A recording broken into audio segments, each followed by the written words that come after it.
If it's a day called today, we're talking guitars and life. Well, welcome back everybody to another exciting episode of Ted Talks, Guitars and Life. Oh man, I love hanging out with you guys, man. So we're going to do Under the Hood Part 2. And I'm stalling about the first fret and the nut replacement, so we're going to do the body. How about that? So we're going to take the trim cover off. Pretty thick trim cover, probably 3-ply, but it's all white, so it's the thickness of a 3-ply, but it's all white. And yeah, got that going for us. Inside, as you can tell, we have 3 springs, and that claw is really up against one part of the body, not the next.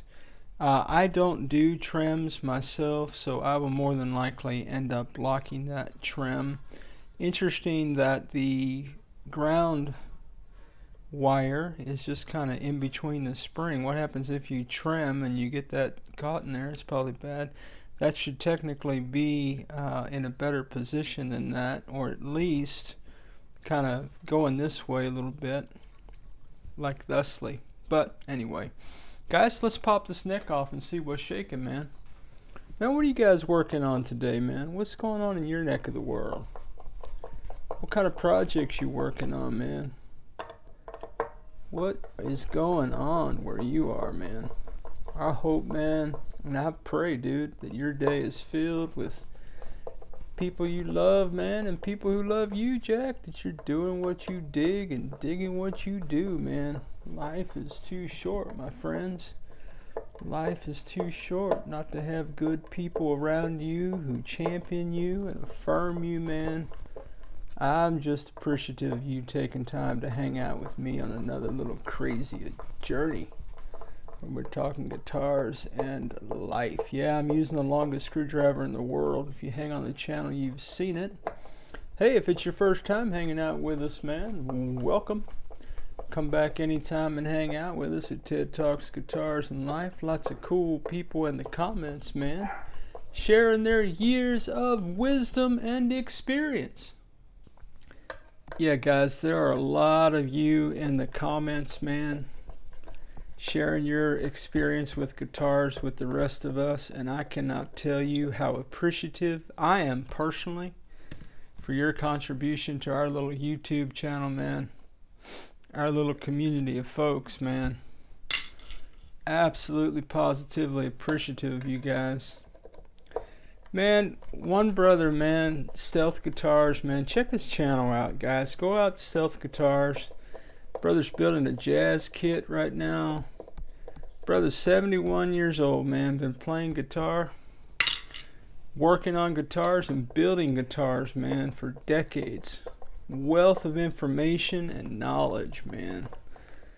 And the world needs people with that kind of longevity, wisdom, knowledge, experience, and is willing to share, man. That is just a wonderful, beautiful thing.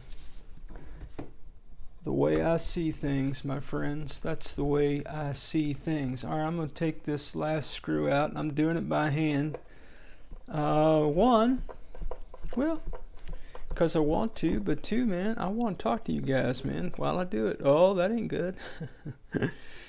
Well, the neck ain't supposed to just drop out the body. I mean, it's okay if it does. It depends on how it fits in the pocket overall. But let me kind of give it some, hold it in there with my hand. Let me get rid of this. Well, I thought I would. Dang. Alright, I guess the plate's going to have to come off later. I don't know. Maybe it's super glued on there. You think you're funny, don't you? Everybody thinks I'm funny. No, they don't. Whoa! Alright, well, dang, man. Just fall right on out of there. Alright, so a couple interesting finds here. One, we've got some debris here. I will take my file and I will over those. We'll do that momentarily. And then we've got a shim for the wind, man. Look at that. Huh. A shim for the win. put that somewhere. Fairly thin, almost business card thickness, almost. Shim. All right. I don't think I've ever seen anything that clean. Have you guys seen anything that clean on the channel or anywhere else, man? Look at that. Dudes. Man, I don't think I'm making too much of that, am I? Look at that. Look how clean that is. You guys ever seen anything like that? Holy cow, man. Now this is okame wood. Okay, well, by the way, the neck plate did come off just a minute ago. Fairly sturdy neck plate. Nondescript. No markings whatsoever. It's interesting too. Alright, well, let's see what we got here, guys. Big reveal, huh? Wow. Holy cow, guys. Holy cow. Look at the... Are you seeing what I'm seeing? Is anybody seeing this? I have never, in the... How long have I been doing this? A little bit over a year? I've never seen never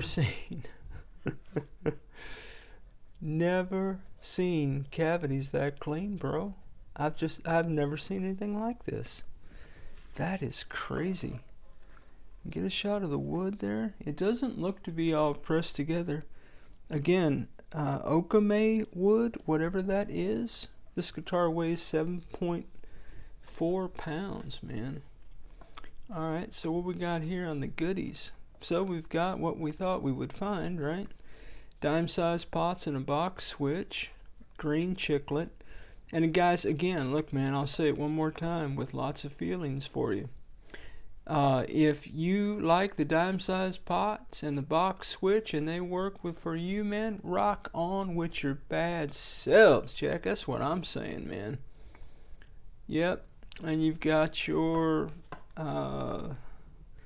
single coils and your humbucker. The only thing the humbucker says is B for bridge. Absolutely no markings on it. There's that loosey-goosey wobbling kind of a thing. Yeah, man. Wow, look at that. Again, these pots, man, you could... I mean, those are like almost effortless. It's, you know, kind of loose. Look at that body, man. That is pretty... That's pretty nice, man. I was talking to Keith, man, for the Love of Guitars, man. Hey, guys, go check out Keith's channel, man. Love of Guitars. For the Love of Guitars. Let me try to get it right. Get it straight, dude. I'm trying. And, man, he has lots of, like, lesson videos, man. Solid cat, man. Good guy. And, anyway, I was looking at some of his stuff today, man. And he always plays this Strat that it's kind of been painted, you know, it's pretty cool looking. It's replica looking, kind of, sort of, but it's cool colors.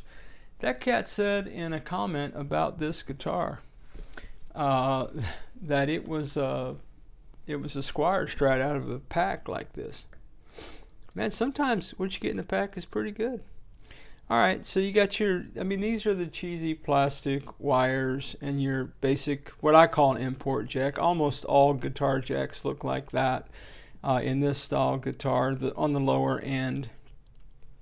So, if, you know, we might go something like, here you go, Avery, man, a pure tone output jack or something just to really beef things up, man. But again, guys, man, I keep turning this lamp out because when the lamp is on, I've got too much glare. Guys, look at that route, man. Look at how clean this thing is. All right, okay. Got a little bit of buffing compound. Okay, now I feel better. I feel better if it's got a little bit of dirt in it, man. Maybe I got a robot guitar or something. It's almost too perfect. So yeah, man. Anyway, I was talking to Keith about his Squire, and you know, man, he made a great comment. And I think it's something, man. If you hang on this channel, you have an appreciation for this, for one simple reality, man. even a budget guitar can be a great guitar if you're willing to put some work into it, man. Particularly if you know how to do the work. And that's kind of what the channel is all about. It's my exploration of budget guitars. You know, can you get a sub $200 guitar? Can you throw some parts in it and end up with a guitar, man, that you can sit around the house and jam with, or take out to the little garage band situation you got rocking and jam with some buddies and have a good time, man. That's all this channel is about. Ain't nobody probably on this channel going to play Carnegie Hall anytime soon, if you feel what I'm saying. Probably not too many of you going on tour later in the year, but yeah, I don't mean that insultingly, man. I just mean seems to me that most of us are hobbyists, as it were. So, all right. Well, let me put 2 screws in this pick guard just to kind of hold things in place, because I am going to flip this body over probably in a minute and check out that plastic neck plate kind of washer thing and why that's not coming off this guitar. It could just be that it was put on there when the lacquer was wet or something. I don't know. There may be another explanation for it. Who knows? We'll find out. But yeah, man, anyway, I was looking at Keith's guitar and I was thinking how cool it looked. And I was tempted, guys. I thought about it, man. Look, I don't want a humbucker in the bridge. I just don't. That's just not what I do. So I'm thinking I'm going to yank this out and I'm going to go 3 single coils, and I might actually get, dare I say, some Fender pickups, man. That seems ridiculous to me. I didn't even put Fender pickups in my Tease. But the lightness of this, man, the look of it, guys, I'm kind of afraid to try to take this off. Maybe I should just leave that be, man.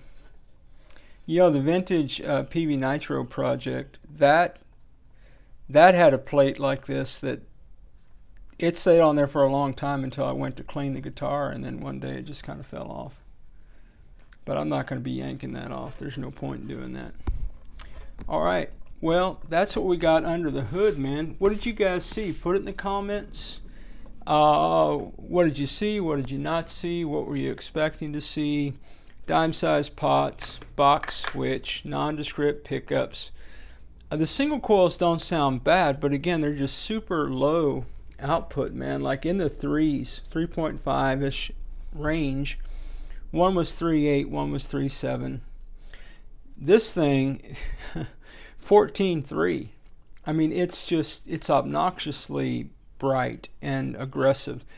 Those are my terms, guys. Everything about guitar playing, and I'm saying everything, guys, is player preference, man. You do you.